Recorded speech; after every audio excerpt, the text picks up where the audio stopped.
다음은 우리가 경매 시장 분석에서 앞전에는 연간 시계열 자료들을 학우님들에게 소개했다라면 이제는 월간 경매 동향에 대해서 잠깐 말씀을 드리겠습니다. 그러면 우리 학우님들이 만약에 2023년도에 경매를 한다라고 하면 또는 2024년도에 경매를 했을 때는 언제 몇 월 달에 참여하는 것이 우리가 최저가의 낙찰을 받음으로 인하여서 수익률을 극대화할 수 있을 것이냐라는 궁금증이 있을 수 있는데요. 20년 동안에 축적된 경매 자료에 의하면은 놀랍게도 아주 우연하지만은 경매 낙찰가와 날씨에는 일정한 상관관계가 있답니다. 즉 무슨 얘기냐? 연중 낙찰가가 가장 낮은 때는 한겨울인 1, 2월이고요. 두 번째 낮은 때는 한여름 7, 8월이네요. 즉 한겨울과 한여름이 연중 낙찰가가 가장 낮고요. 반면에 연중 낙찰가가 가장 높은 때는 5, 6월인 봄, 가을. 봄이고요. 그 다음에 두 번째 가을인 9, 10월이랍니다. 이걸 우리는 종합을 하면 경매란 한겨울인 1, 2월에 낙찰받아서 5, 6월에 매각을 하고 다시 7, 8월에 낙찰받아서 9, 10월에 매각을 했을 때 수익률을 극대화할 수 있고요. 반면에 우리가 조심해야 될 부분은 5, 6월에 고가에 낙찰받아서 빚을 내서 낙찰받아서 이자를 고금리를 감당하지 못해서 결국은 7, 8월에 투매를 하면 손실이 날 수 있고 다시 이 손실된 부분은 보상받기 위해서 찬바람이 즉 찬바람이 살랑거리는 9, 10월에 다시 빚을 내서 레버리지를 이용해서 경매에 입찰을 했는데 다시 이자를 감당하지 못하고 집값이 더 오르지 않으면 한겨울에 팔면 이는 손실을 초래한다는 것이죠. 즉 우리는 연중 누구나 1년에 12달의 기회는 공평한데 이 기회를 먼저 잘 예지를 이용해서 이용을 하시는 분들과 그렇지 못하는 분 사이에서는 똑같은 동일 조건 하에서도 수익을 남길 수도 있고 아니면 손해를 볼 수도 있다라는 걸 알 수가 있습니다.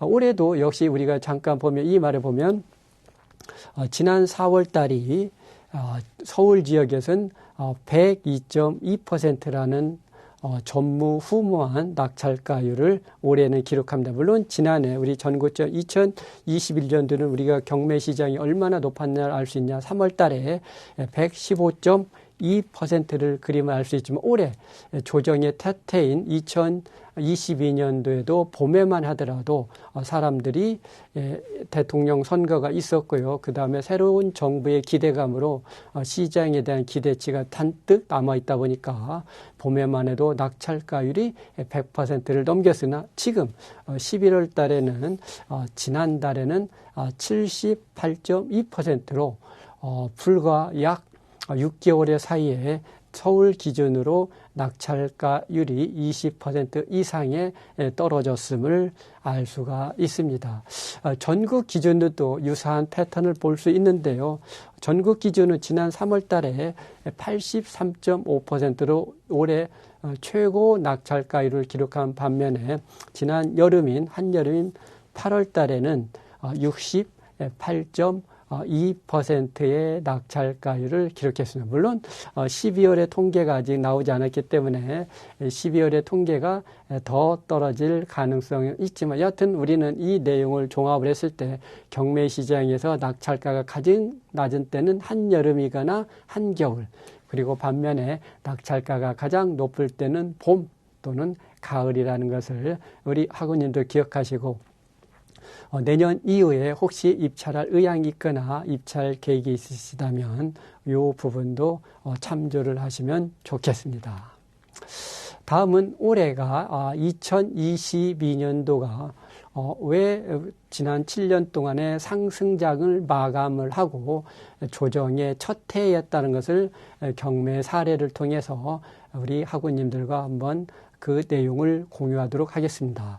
우리가 상승장이냐 하강장일 때 판단했을 때 지표들이 여러 가지가 있는데요. 그중에 가장 대표적인 게 재매각 사건을 가지고 우리가 극명하게 알 수가 있답니다. 이를테면 상승장에서 어느 분이 1월 달에 낙찰을 받았는데 안타깝게도 경매 절차상의 하자로 이 물건이 매각이 불허가 됐을 때 다시 만약에 그 불허가의 하자를 치유하고 가을에 또는 몇 개월 후에 또는 5월 달에 경매를 했을 때는 1월 달에 경매에 비해서 5월 달에는 입찰 참여자나 낙찰가율이 모두 다 우상향을 하게 됩니다. 극단적으로 응찰자 수는 두세 배가 넘길 수도 있고요. 1월 달에 10명이 들어왔다. 그러면 5월 달에는 20명, 30명이 들어올 수가 있고요. 그 다음에 낙찰가가 1월에 1억이 됐다. 그러면 5월 달에는 적어도 1억 5천에서 2억. 2배 가까이 뛸 수 있습니다. 반면에 지금처럼 하강장일 때, 조정장일 때는 어떻게 되면 반대에 있습니다. 예를 들어 1월 달에 10명이 들어와서 1억에 낙찰받았다. 그런데 절차상의 하자로 매각이 불허가가 돼서 다시 5월 달에 지낸다면 1월 달에 동일 물건에 10명이 들어왔다면 5월 달에는 3분의 1 수준인 3명에서 많게는 5명을 넘기지 않고요.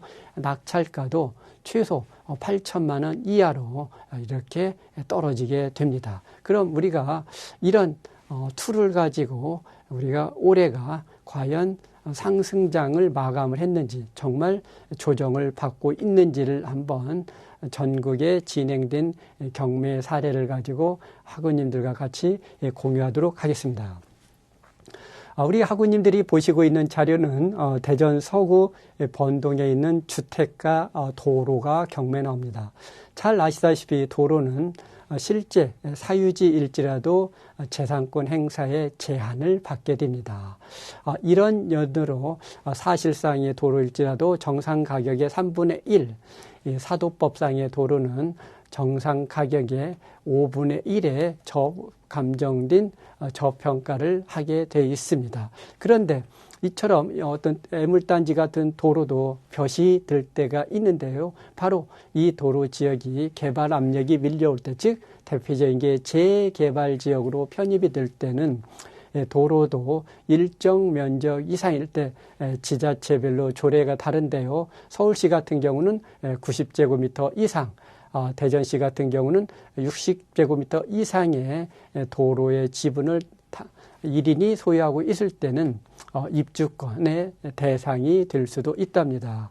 사례 물건은 100제곱미터이기 때문에 대전에 있는 100제곱미터이기 때문에 이론상으로는 입주권의 대상이 되고요. 이 물건이 지난 4월 19일 우리 학우님들이 일단 4월 달을 기억해야 되는데요. 3월에 대선이 있고 새로운 정부 등장에 대한 시장의 기대치가 가장 높을 즈음이었습니다. 원래 2022년도는 전체적으로 조정의 장세에 있는데 3, 4, 5월 달은 예외적으로 전체적인 우하향 중에서 단기 반등하는 상승 시에 바로 3월에서 5월 달이 해당이 됩니다. 결론을 이야기하면 이때 3월, 4월, 5월에 낙찰받은 분은 지역 불문 모두 저는 개인적으로 고가 낙찰이었다라고 생각합니다. 왜? 6월 달 이후에는 다시 부동산 가격이 꼬꾸라지기 때문이죠. 그래서 지금까지 이어지겠는데 이 물건 역시 지난 4월 달에 5,100만 원의 도로임에도 불구하고 129명이라는 최고 경쟁률을 기록하게 됩니다. 사실 요즘 같은 분위기에서는 한 물건에 30명 넘어가는 것도 버거운데요. 무려 이것도 서울도 아니고 지방의 물건, 그것도 아파트도 아닌 도로에 주택가 도로에 129명이 들어왔다는 건 오로지 저는 이 부동산에 대한 미래가치, 즉 새 정부의 등장해서 재개발 지역의 기간을 단축해서 진행한다는 여러 이런 호재가 맞물려서 적지 않은 경매 참여자들이 대전 법원에 집결을 하게 되고요. 129명이 몰리다 보니까 최초 감정가 5천만 원에 6배에 달하는 2억 9,700만 원의 낙찰이 이루어집니다. 2등 역시 2억 8,700만 원까지 초경합을 벌이게 되는데요. 그런데 이날 128명을 제치고 2억 9,700만 원을 적어낸 최고가 매수인이 5월 24일 날 대금을 미납을 하게 됩니다. 아마 이분은 오버페이 했다라는 것을 뒤늦게 아마 깨닫게 된 것 같은데, 여하튼 최고가 매수인이 대금 미납함으로 인하여 6월 달에 다시 재매각. 그런데 제가 앞전에 말씀을 드렸죠. 올해 3월, 4월, 5월은 대통령 대선의 새 정부 등장, 대선과 새 정부 등장 효과로 부동산 가격이 단기 반등을 했는데 다시 6월 달부터는 집값이 하강을 하고 있다라겠죠. 그런데 대금 미납 후 재매각이 6월 28일이다 보니까 이때는 확연하게 시장에서 우상향의 열기가 꺾이게 됩니다. 그러면 이 물건은 재매각일 때 앞전에 약 129명이 들어왔다. 그러면 이번에는 약 3분의 1 수준인 50명 내외 정도는 참여해야 되는데 저는 깜짝 놀랐습니다. 50명이 아니라 저는 처음에 0이 하나 오타인 줄 알았죠. 단 5명이 참여합니다. 아마 우리 경매 시장에서 이런 일도 저는 처음 보는 것 같습니다. 불과 2달 전에 129명이 초경합을 벌인 물건이 2년도 아니고 불과 2달 만에 124명이 사라진 것은 저는 경매 역사상 단 한 번도 본 적이 없다라는 겁니다. 이 이야기는 우리가 뭘로 이야기하냐? 지난 4월 달과 6월 달에 우리 부동산 시장이 바로 극명하게 분위기가 반전이 됐음을 우리가 알 수가 있고요. 낙찰가 역시 4월 달에는 3억에 근접한 2억 9,700만 원이었으나 6월 달에 낙찰가는 당시 낙찰가의 절반에도 채 미치지 않는 1억 3천만 원의 낙찰이 이루어졌다는 것은 바로 이는 우리 부동산 시장의 전형적인 우하향의 지표를 보여주고 있다라고 보겠습니다. 그러면 제가 우리 학우님들한테 그러면 우상향일 때는 즉 지난해까지 2017년도에서 2021년도 사이에 재매각, 다시 경매 진행됐을 때의 지표는 어떤 걸 보여주고 있는지 한번 보겠습니다. 멀리 경남 양산시 남부동에 있는 아파트 물건이 되겠는데요. 이 물건이 지난 2020년 2월 달에 1억 6,600만 원대 경매 나와서 당시 13명이 경합을 벌인 끝에 1등이 2억의 낙찰을 받습니다. 당시 기준으로 잘 받은 격이 되는데 안타깝게도 이 물건은 경매 절차상의 하자가 발견돼서 그 하자를 치유하기 위해서 사법보좌관이 매각 불허가를 합니다. 그 불허가의 하자가 치유되고 나서 다시 경매 시장에 등장한 게 지난해 2021년 4월 27일입니다. 1년 만에 다시 경매 시장에 등장을 하게 되겠는데요. 1년은 좀 채 안 되지만은요. 2020년 12월 달에는 13명이 경합을 벌인 물건을 몇 개월 후에는 지난해 2021년도는 전 고점이었기 때문에 지방임에도 불구하고 34명으로 약 2.5배 가까이 참여자가 늘게 되고요. 낙찰가율 역시 2억 100만 원에서 3억 200만 원으로 불과 몇 개월 만에 1년 만이죠. 2020년 2월 달에서 2021년 4월이 되니까 1년여 사이에 가격도 1억 원이 훌쩍 뛰게 됩니다. 즉 이는 전형적인 우상향에서 우리가 만날 수 있는 내용이 되겠는데요. 즉 서울, 수도권, 지방을 불문하고 우상향 시장에서는 똑같은 물건이 절차상의 하자로 다시 경매할 때는 처음 매각보다 사람들이 최소 2배 이상 늘고 낙찰가도 많게는 이처럼 배 또는 1억 이상이 더 상승하였음을 알 수가 있습니다. 최근 우리 부동산 시장이 급격히 조정을 받고 있다라는 여러 지표들이 여기저기에서 들리고 있는데요. 영원할 것 같은 우리 부동산 시장의 최고 입지, 모든 집값의 진앙지이자 리트머스 시험지 역할을 하고 있는 강남의 아파트도 조정에서는 속절없이 힘을 쓰지 못하는 것 같습니다. 그 중에 하나의 물건이 되겠는데요. 서초구 잠원동에 있는 신반포 아파트 45평형이 지난 6월 달에, 6월이라는 걸 기억하시고, 6월은 우리 연초에 상반기에 대선 컨벤션 효과의 약발이 다한다라는 거죠. 6월 달에 29억 2천의 경매 나옵니다. 그런데 이 물건의 또 하나의 관전 포인트는 경매 개시 결정, 즉 감정 시점이 2022년도 물건이기 때문에 올해냐 2년 전 감정을 했다는 거죠. 2020 타경이라는 것은 2020년도에 집값이 한창 오를 때 감정을 하고 또 지난해 2021년도 급등기의 가격이 반영되지 않은 상태에서 올해 2년 전에 감정가로 경매 나오면 2년 전에 감정가 29억은 현재의 가격과 당연히 괴리가 있겠죠.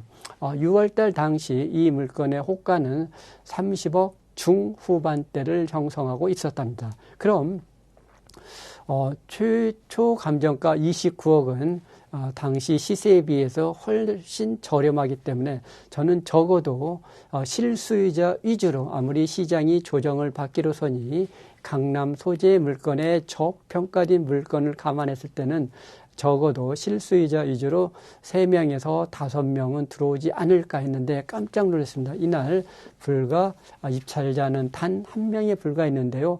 더 놀라운 것은 제가 눈을 비비본 것은 단 1명의 응찰자가 쓴 금액이 그러면 1인이 나 홀로 참여했다면 최저 가격 29억 2천만 원을 적어내도 단독으로 낙찰이 이루어질 수 있는데 놀랍게도 이날 나홀로 참여하신 분은 29억 2천만 원을 적어낸 것이 아니라 최저 가격의 10억 원이 훌쩍 넘는 41억 1,400여만 원을 적어내서 정말 깜짝 놀랍니다. 아마 이분은 입찰자분은 뭔가 단단히 오인을 한 것 같습니다. 뭔가 시장에 대해서 아니면 이 아파트에 대해서 오판을 하신 것 같습니다. 결국 이분은 29억 최저가의 물건을 41억의 시세보다 훨씬 비싼 가격에 대금을 납부할 수가 없게 되죠. 즉 눈물을 머금고 대금 납부를 포기하게 됩니다. 대금 납부를 포기함으로써 몰치된 보증금이 무려 2억 9,200만 원에 달하는데요. 그 다음에 놀라운 일이 지난 10월 달에 이루어집니다. 저는 당연히 지난 10월 달에 낙찰이 이루어질 걸로 예상했는데 웬걸 지난 10월에도 아무도 참여하지 않고요. 결국 지난달 11월 10일 날 23억 3,600만 원일 때 가까스로 낙찰이 이루어지는데요. 이때도 단 2명이 참여해서 낙찰가는 최초 감정가보다 낮은 25억대가 되는데요. 호가 대비 약 15억 가까이 최소한 12, 3억 싼 가격에 낙찰이 이루어졌다라는 것입니다. 천하의 강남의 아파트도 조정에 들었을 때는 이렇게 제대로 힘 한번 써보지 못하고 속절없이 무너질 수 있음을 우리가 알 수가 있습니다. 다음은 우리 경매 시장에서 이처럼 가격들을 산정했을 때 잘못 산정하거나 했을 때 우리 경매 시장에 어떤 영향이 미칠 수도 있느냐. 우리는 부동산학을 공부하고 그중에서 또는 경매론을 공부하기 때문에 단지 우리가 입찰가를 잘못 적었을 때 어느 한 사람의 보증금 미납에 의한 보증금 손실에 국한이 되는 것이 아니라 그분의 낙찰가는 우리 전체 경매 시장의 건전성을 가름하는 경매 지표, 즉 매각가율 산정에 적지 않은 혼선과 영향을 미칠 수도 있다라는 실제 사례를 제가 소개를 해드리겠습니다. 광주시 곤지암읍에 있는 농지가 경매에 나옵니다. 이 물건 역시 2,500여 평이 16억대의 경매가 나오는데요. 일반적으로 당연히 농지이고 16억의 고가이면 유차를 우리는 당연히 생각을 했는데 이 물건 역시 앞전에 있는 잠원동에 있는 신반포 아파트처럼 감정 시점과 경매 시점이 약 2년 가까이 불일치가 있습니다. 즉 무슨 얘기냐? 2020년도에 16억 원의 감정가는 고가일 수 있습니다. 그러나 2022년 9월 달에 바라본 16억 원은 저감정이 될 수, 즉 저평가가 일 수도 있다는 거죠. 그랬다 보니까 2022년 9월 13일 날 성남 지원에서는 신건에 2명이 들어옵니다. 2명이 들어와서 2등 하신 분이 최초 감정가의 약 2배 가까운 32억을 적어냅니다. 저는 이 정도는 낙찰이 예상할 수 있었습니다. 그런데 이날 1등 하신 분은 보고 깜짝 놀랐습니다. 저는 처음에 2등에 32억의 2배인 67억을 적어냈냐 했더니 그게 아니라 1등 하신 분은 67억이 아닌 670억을 적어냅니다. 그래서 저는 정말 눈을 비비고 다시 봤는데요. 정말 이분이 670억이 내심의 의사이냐 아니면 착오에 의한 오기일까가 저는 궁금했는데 당연히 우리 학우님들은 이론의 여지 없이 착오에 의한 오기라고 생각할 수가 있는데 근데 이 최고가 매수인은 저를 곤경에 빠뜨립니다. 무슨 얘기냐? 우리 대부분의 형제 자매들은 착오에 오기일 때는 법원에 선처를 호소하게 되죠. 즉 무슨 얘기냐? 매각 불허가 신청을 하는 게 일반적인 통설인 실무예인데 이 최고가 매수인 김모 씨는 일체의 법원에 언급을 하지 않았다는 거죠. 즉 670억 원에 대해서 선처를 호소해서 입찰 보증금 1억 6천여만을 돌려받겠다는 의사를 하지 않음으로 인해서 저는 이분이 정말 진정으로 670억을 적어내려고 했는 거냐라고 해서 과연 이분이 대금을 납부할까 예의주시했죠. 10월 25일 날 예의주시했더니 제 작은 기대처럼 이분은 대금 납부를 포기했습니다.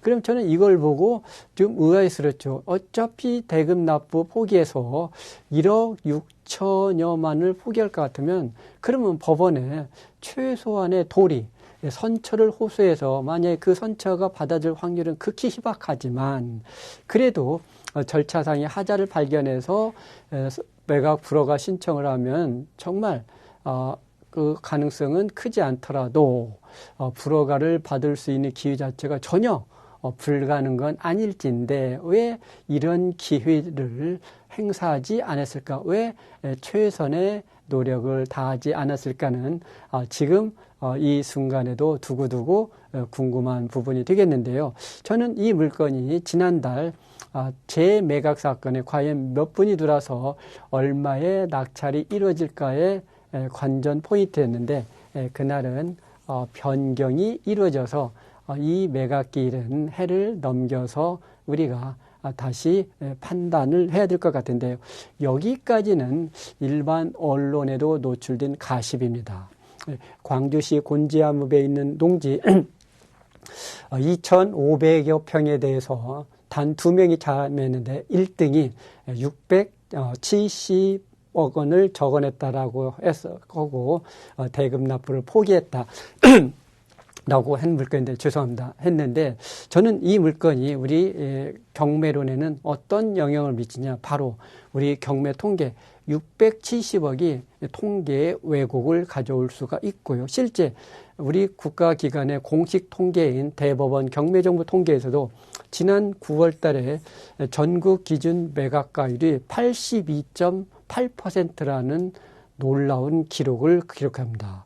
이 기록은 올해 최고 기록 연초 대통령 선거가 있었던 3월 달에 매각가율과의 동률이자 지난해 전 고점인 작년 3월 달에 82.6%도 뛰어넘는 높은 수치인데 그러면 바로 82.8%를 봤을 때 우리는 어떤 오해를 할 수 있냐? 우리 부동산 시장이 경매 시장이 2022년도는 저는 일관되게 조정을 받고 있다라고 저는 주장을 하고 있는데, 그럼 9월달 기준만 조정이 아니라 다시 우리는 단기 조정 후 우리 경매 시장은 낙찰가는 우상향의 급등을 하지 않냐라고 오판을 하게 되는데, 바로 이 부분에 낙찰가율이 80%로 급증하는 주범 중에 하나가 곤지암읍 낙찰가 670억이 자리를 잡고 있다는 것이죠. 우리 학우님들 보시다시피 결국 670억을 적어는 최고가 매수인은 대금을 미납을 하죠. 그러면 사실 우리는 통계에서 이 부분을 아웃라이어, 기각을 시키고 이 경매 사례는 제외를 해야 됩니다.